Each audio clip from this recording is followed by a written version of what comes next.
Well, lifelong horse girl, but not always being able to find the ability to be around horses, even though I grew up in Ohio and horses were in a lot of my neighbors' yards. And I always knew that there was a healing aspect to horses, but I couldn't quite put my finger on it. Mm-hmm. My background, I should tell you that I studied counseling and school psychology for my master's and really was someone who believed in talk therapy. It was what I studied, it was what I wanted to do. And it was something that I really, really believed in the therapeutic nature of talk therapy and more of a psychoanalytic bent. And I learned through a retreat that I attended when I was going through a time of discovery and trying to figure out what my next step in life was. I learned about a woman named Devin Combs who was doing retreats, she still does, called Unbridled Retreats. And I attended one, and she is a equine gestalt practitioner, which I am now as well. And that kind of inspired me to dig a little deeper, and I went through the training. And it's interesting because when you say equine gestalt, people understand the horse part of it, but I think the gestalt part is a little bit more difficult to maybe wrap your head around. Mm-hmm.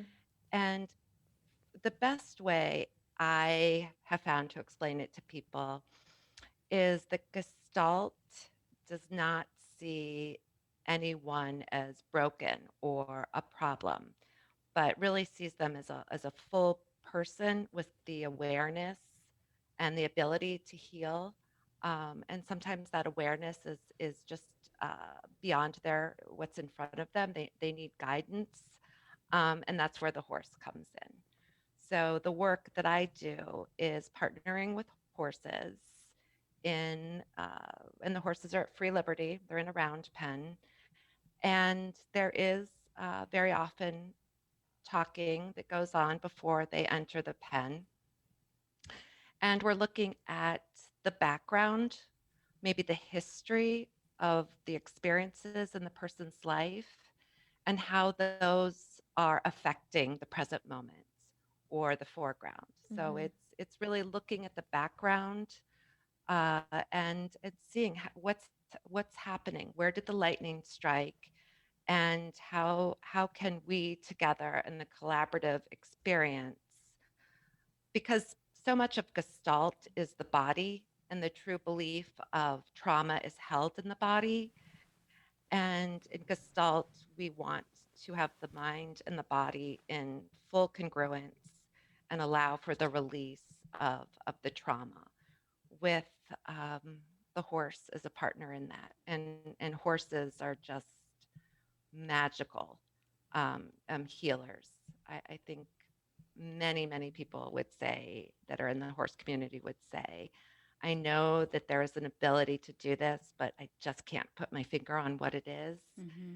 And that same question is really what brought me into doing equine gestalt work. Hmm. So, what kind of exercises do you do with the horses to kind of begin that healing process? Yeah, so it's less about, I think we hear in certain types of like equine assisted learning, or we hear about activities or exercises. Mm-hmm. Would that be like And Egala? this, Would that I'm be like sorry, Egala? yeah, like an agala, that's very activity based. This is a little bit different, and it's really relying on the horses and your horses as prey animals and humans as predators. We've got our eyes on the front of our heads, and horses have it one on each side. They have had to, over time, read energy for survival. So they have this deep intuition and they read vibrations in all of us.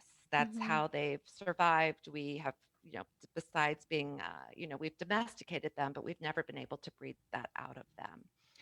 So they live on a much higher vibrational plane than we do. And they want, their desire is for, just like the desire in their herds, is for everyone to be on the same vibrational plane. So they really work to remove, and if you think of like the shame, when we as humans feel shame in our lives, that's, science has told us that's our lowest vibration that we give off. We're at Hmm. our very low, weakened point in a shame spiral, and horses really work to remove that. So it's really, it's not activities, or it's more of an experience, and it really depends on what the client is showing up with. What is the piece of work that evolves, and from there we kind of see, some horses are these amazing chakra balancers. Some horses will only be with you, standing beside you in a round pen, when you have your body and your mind in complete congruence. So we kind of call those the equa detectors, the ones that know if you're expressing your truth. So it's, I hope that explained it. It's less about activities, and it's more of a full experience with the horse. Hmm. How do you choose the horses for this type of a uh, setting? I mean, it would seem to me that there are some horses that would be able to do this and some horses that would definitely not. Is that true, or can any horse do this? You know, the woman who taught me, her name is Melissa Pierce, and she runs a program called Touched by a Horse in Elizabeth, Colorado. And she has some guidelines that she set for choosing horses. Obviously, we don't work with stallions, and we like mature horses above the age of 5, and horses that have experienced good care early on in their lives, who are used to being around humans. But it's an innate ability that all horses possess. Some are more interested in others, and like humans, they have different temperaments, different typology. Some are more extroverted, some are Mm-hmm. more introverted. Obviously, extroverted horses are right beside you at all times. Maybe an introverted horse might show up in a different way. But for the most part, and then there's also geldings and mares. Mares are very, very honest in the Hmm. work. Um, they're boundary keepers. They really help us be aware of our own boundaries.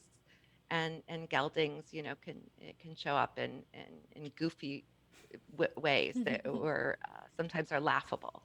And I'll share a story later with you about that. That was my first experience with That's so interesting. a gelding in the round pen.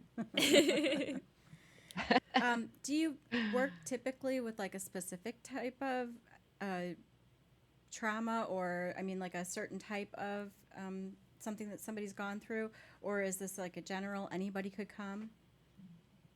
Yeah, anybody can really come.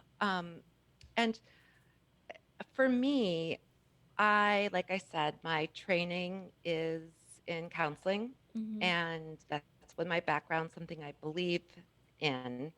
Um, I had been in talk therapy for 15 plus years, and I was searching for something else. I kind of felt like I was talking in circles, and Mm-hmm. um, that was when I really wanted to find out what else was out there. I loved horses. My first horse had just come into my life in 2015, and I was spending time with him early mornings at the barn. I was the first one there. I board my horses. Um, and I, I really started to have this awareness that a healing power was happening between us. I would leave the barn and feel amazing. My family would comment that I stood up straighter, that I seemed more patient on the days that I went to the barn, and I would jokingly, refer to my horse as my other therapist. And So that's when I really started to explore what is going on. Does anybody else see this? Am I the only person that's what's happening?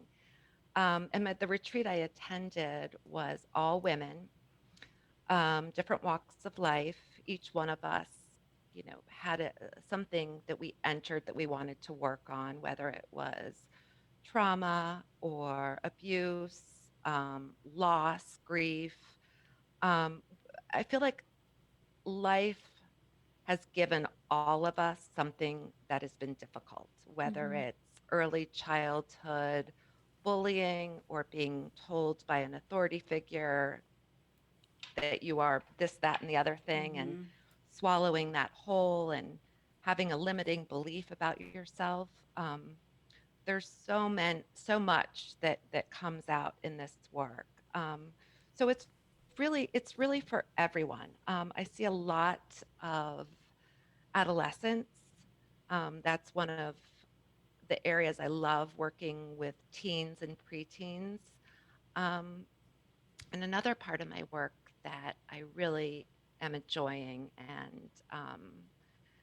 and maybe it's because it's my phase in life, is working with women in menopause and the grief and the transformation and the transition that is associated with that. Um, Very often, when you've got teenage daughters at home. Um, so I really I enjoy working with parents. Really, it's for everyone. As the girls look at me because I'm in that stage of life, and they're like, "You could probably use this." We're gonna send her out to you. I don't have teenage girls, but I think you read the first sentence of her website and then just started laughing because it like perfectly it's been a little described. traumatic. Yes, yesterday I just had a day where I just was ready to cry for like no reason. Like I could have just, cried. I don't cry. I really don't ever cry. I think it's been, I don't know, like at least months since I've cried.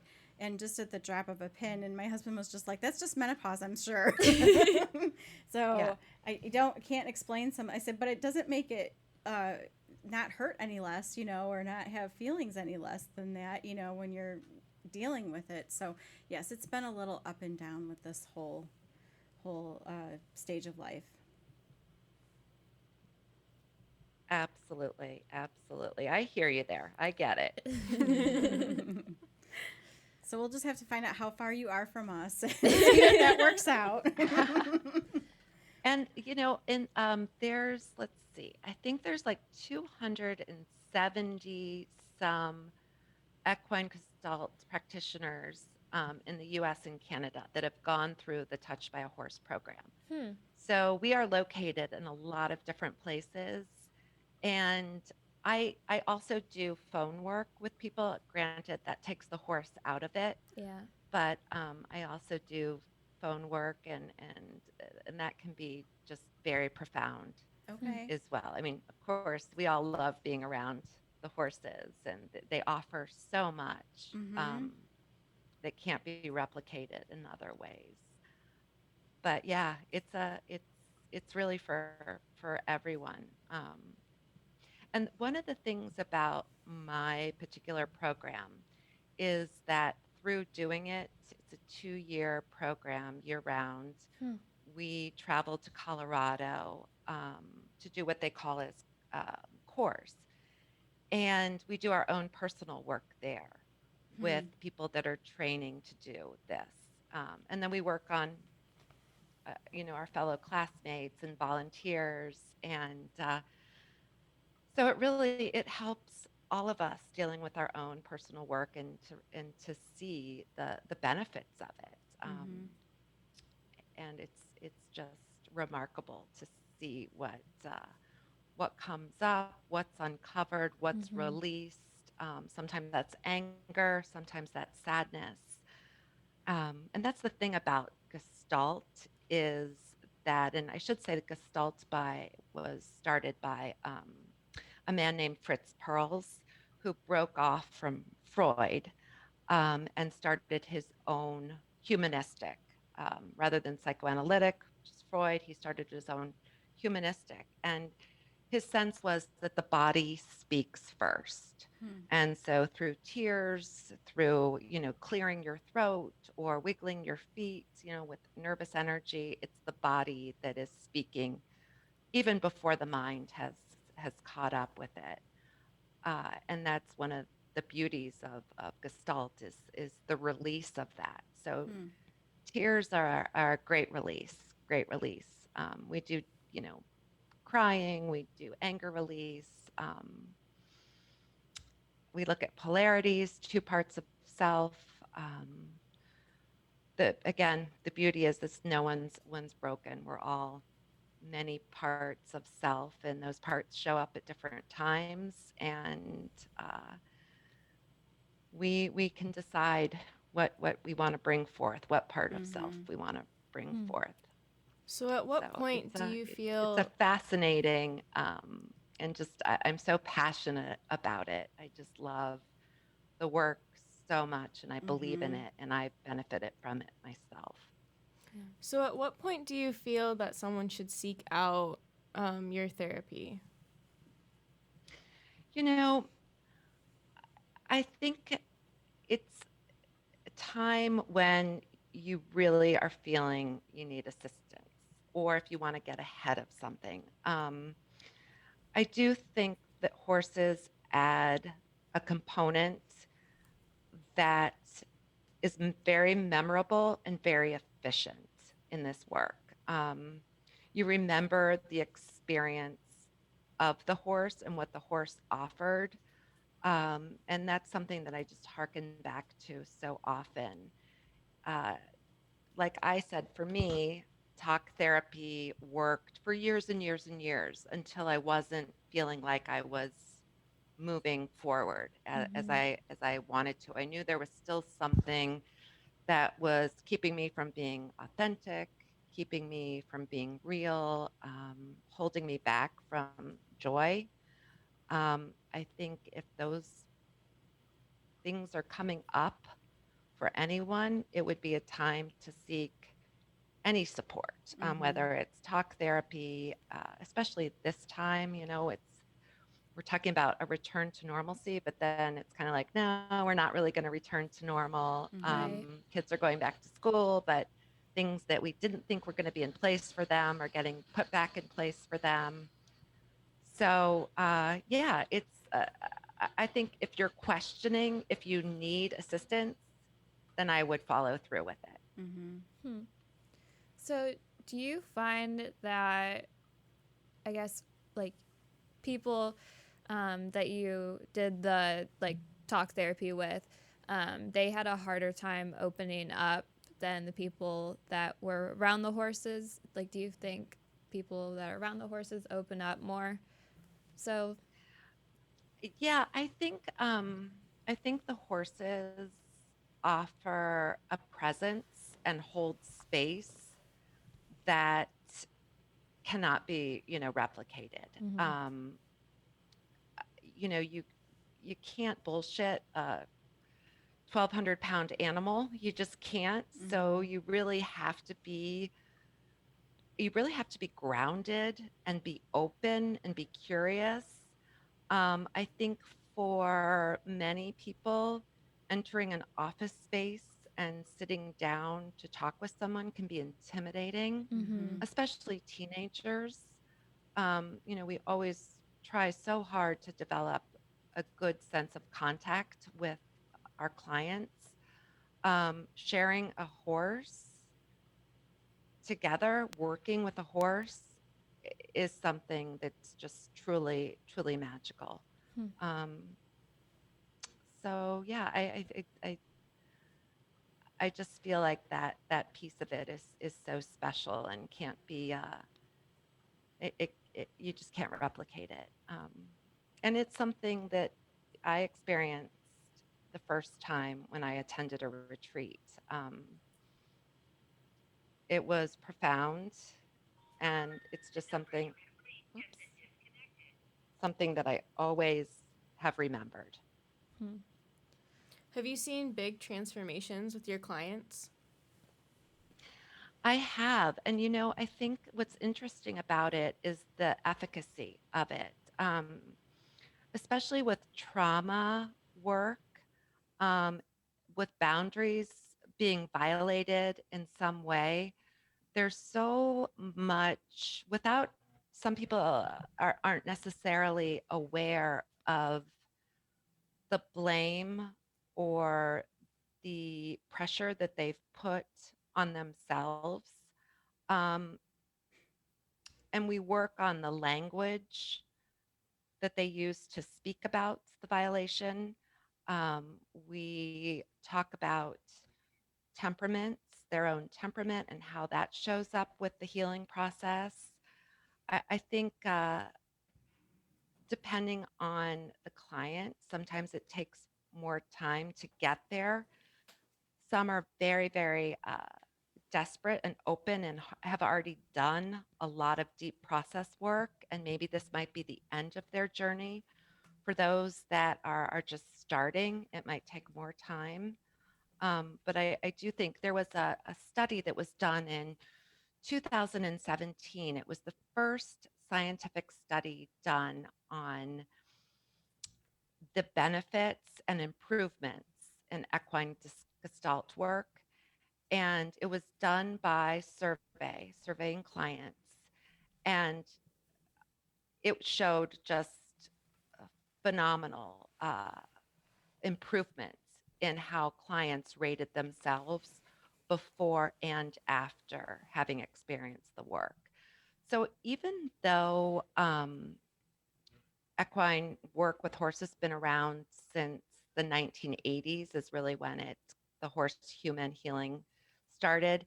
I feel like we've only just scratched the surface of it. There's so much more to come, and as more people study it and look at it, I think we'll discover that there's improvements and benefits that we didn't even think of in Mm. starting out. So, are your Yeah. sessions like a one and done type session, or do you continue to see your clients for like on a weekly or monthly basis? Yeah, so some weekly and some we follow up over the phone. And some might stay longer, do more work. I think with teens, the work is a little bit more ongoing. Um, with some of the adults I've worked with, we've had maybe a handful of sessions, and they were feeling pretty good and said, I feel like I released that, which is obviously the goal. Um, and they'll be in touch when they need to be, but sometimes it's a phone conversation. They just want to review something, Mm-hmm. just want a little feedback on, hey, what was that again? So I'm always happy to do that Yeah. Hmm. as well.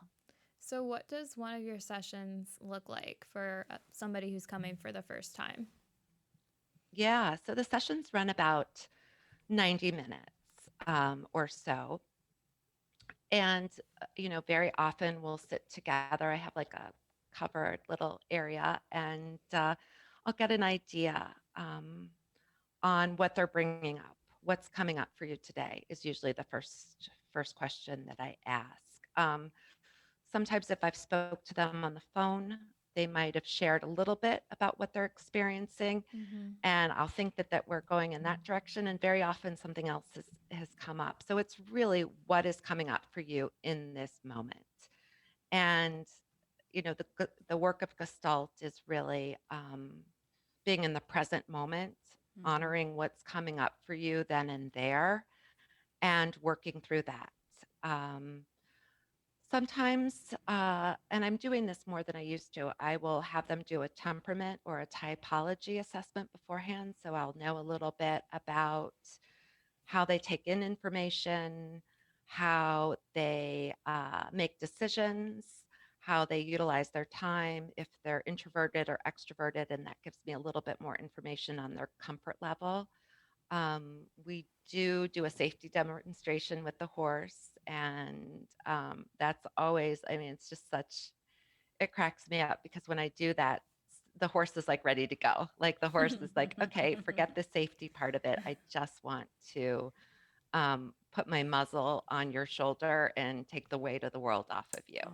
Aw. So we try to get through the safety demo. And then the remainder of the time is very often the client and the horse at free liberty in the round pen. And we're often talking, guiding, but I'm really looking at the horse, like what are you doing? Sometimes I'll point that out to the client if I think it'll forward the healing or bring about a new awareness about themselves. Or I find it so often me standing outside of the ring and looking in. I might see, if you think about the forest through the trees, I might see like the branch, the roots, and my client only can see the leaf. Mhm. So sometimes I'll bring other things up that I'm noticing in the way they're holding their body or in the way that they're touching the horse. But it's really a full mind body experience and being, very grounded in themselves. Horses do a lot of chakra balancing. Which is, something that I really love. And I have a horse that, loves to go up to people. And if they're having a hard time finding their voice to express something, he'll put his muzzle right there to almost in an act of clearing it. Mm. Um, Horses do something called leeching, which is repetitive yawning. Um, and that's often to clear negativity that they might be feeling. Again, they're vibrational animals, they sense energy. That's how they've stayed alive on the plains for years and years and years. And they're always uh, searching that out and doing an assessment of humans, especially us humans that live in their quote unquote herds. So Hmm. yeah, uh, it's a really it's a really great feeling to see people gaining that awareness and feeling like they're able to take the next step in their healing and feeling like they're able to leave something there. They don't have to carry it anymore. Mhm. Yeah. What are some of the other cues that horses do that you look at when the person's like in the ring with the horse? Yeah, so there's lots of things. I mean, the ears tell a lot. They're always listening, always aware, curious, tail swishing. Sometimes you'll see a relaxed licking and chewing and a cocked leg. I think so often we that work with horses and love horses don't listen to what they're expressing, and they're expressing to us all the time. And it's that paying attention. It might be a nudge, it might be taking their rear and butting it right up against someone. Horses do this when they want us to be grounded, when they feel like that we're erratic Mm. or not paying attention. Um, so there's so many things that they do with their bodies that with the eyes, I mean, it's just paying attention to it and really, really, really listening and being fully aware. That's the basis of Gestalt is just living in the moment and being aware of the body and the mind in harmony. And horses live a Gestalt. That's how they live. And we just have so much to learn Mhm. by paying close attention to all of those little cues that they express constantly. So we've been wanting. My mom has been wanting to build a barn for quite some time. Our horses are out here. They're in sheds right now.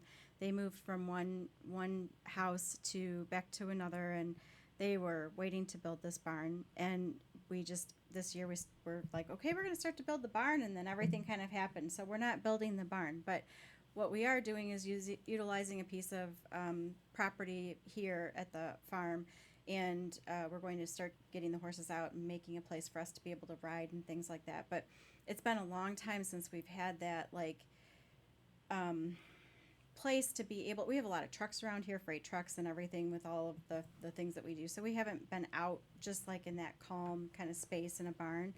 But you're reminding me of all of the things that when we were in the barn, all the like all the things you're saying with the horses, like swishing their tails and the licking and chewing or the nudge that they would give you, and I didn't even think anything of it. They just did it, and now I'm like, oh, like I remember feeling that nudge and probably thinking, I was probably in my own world doing my own things, and they were, like saying, hey, like you're saying, grounding you or whatever. Maybe that was what that was, but so that's very interesting. Yeah. Yeah, well, when you think about it, they, being this large prey animal, um, they that eats grass, and Mm-hmm. they are always on high alert. They're very, very hyper vigilant animals, and this they want to communicate with us. They really do. And I think that so much of that speaks to how we've used them for centuries for transportation, for work, plowing fields. We've created this bond with them, and honoring that by listening to them, I think is the best thing that we as humans can do. And they are natural healers. So when you're Mm-hmm. experiencing things like that, when they're in their stalls, paying attention to it, you just have so much. There's so much to learn. Yeah. Mm-hmm. And that's what started to happen to me. When my first horse came into my life, and I would get to the barn early. I was the first one there. Nobody else was there, and his name was Toby, and he's now retired. But the experiences that I was having with him, I I couldn't put a name to it. I was like, Mm-hmm. what is going on? How does he know this? Why is he doing this? And those were some really healing moments. I mean, he elevated me, and it was a time that I was really struggling. My father had passed away 3 years earlier, and I was still not 100%. Um, and that's when I started to search out, like, Mm-hmm. what is going on with horses. And I found it through equine gestalt work, and that was really what I was looking for. So yeah, it's amazing. It's just remarkable what they do. Yeah, and it's kind of like coming like full circle when you're saying these things, like all of this, not knowing and understanding this part of it, to put it with what I experienced even as a teenager, because that's when we were really into horses before I had children. And like, I don't know if it means anything, but like, I mean, it was, high school is hard, and it can you can have a lot of rough Hmm. days, and there were more tears on my horse's neck than probably I could even imagine. And he would like curve his neck around and his head around and just like hug me, in a way. It was just that it's just, there's something about it that you can't even express how you feel after you've left that, to say, like, it is Yeah, a release of some sort. But I didn't really, like, now we're talking about this and I'm like, I didn't really, I mean, I kind of knew, but not like to this extent, that this is really something that means something. Does that curvature of the neck mean anything, or the hug, like that type of a thing, does that mean anything? it's almost like a hug. You mean Mm-hmm.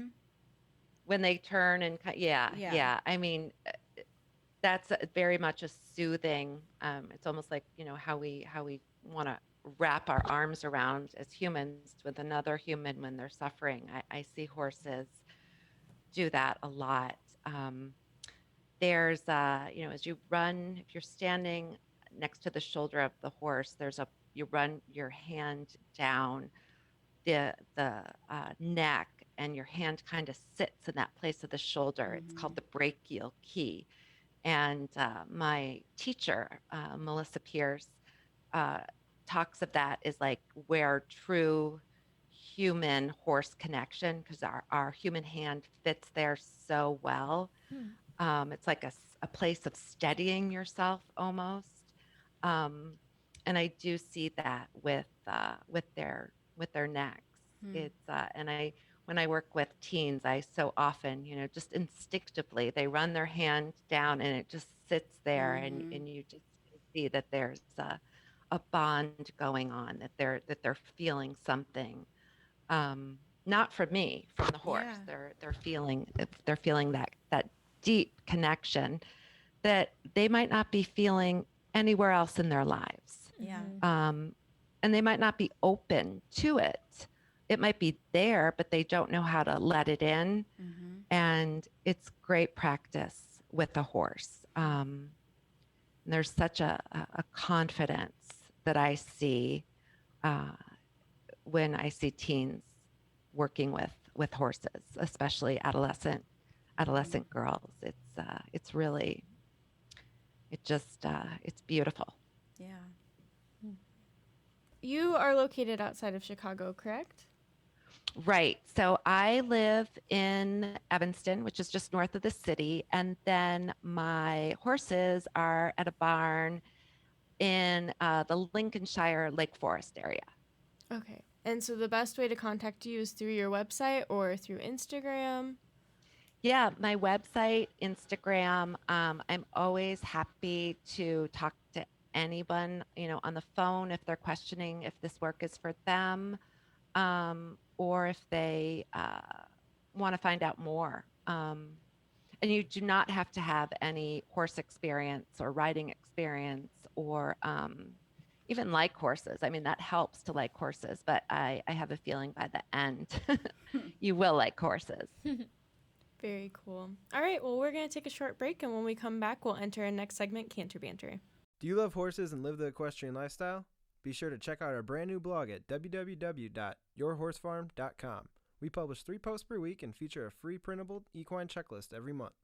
Yourhorsefarm.com is a great equine online resource, so be sure to share with all the horse lovers in your life. And remember, laugh much and ride often. Our next segment, Canter Banter, is brought to you by Ram Horse Fencing and Stalls, the one-stop shop for your horse farm.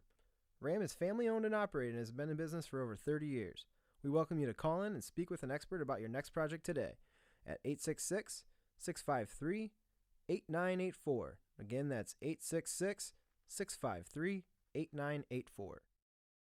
Okay, so I hope this isn't one of those stories where it translates you had to be there, but I'm going to tell you something because it happened. I think it's a good example of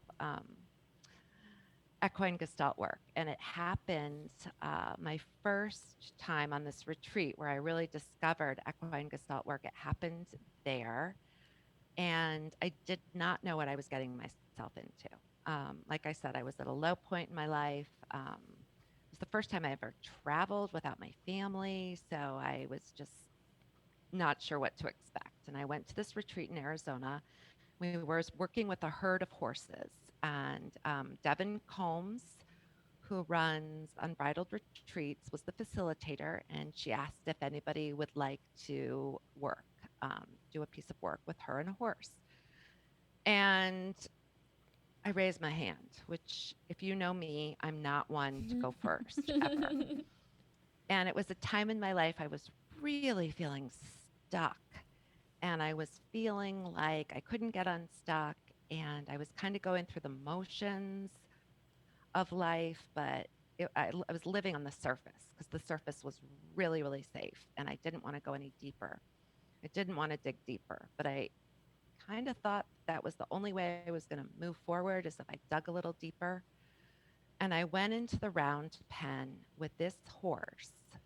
And oddly enough, his name was Mayday, which is like a signal for help, which I thought was kind of comical. But, I was like, okay, what's this horse going to do for me? And I'm kind of bemoaning how stuck I am. And I'm talking to Devin and I'm talking to the horse and I'm all slumped over Were you and I'm just skeptical of this? complaining.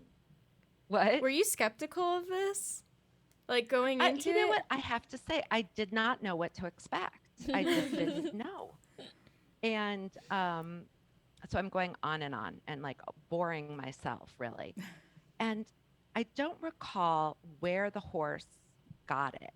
Um, But at some point, I don't know if it was in the ring or outside of the ring. Again, I'm in my own head, right? Which is where you're not, it's hard to live up here all the time. And he found a orange cone, and he has the tip of the cone in his mouth, and he walks over to me and he takes the cone and he starts digging into the ground with the cone. And that was my whole thing. Like, I'm living on the surface of my life. I'm not digging any deeper.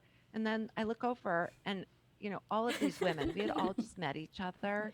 And I'm in this serious, time of doing some deep work.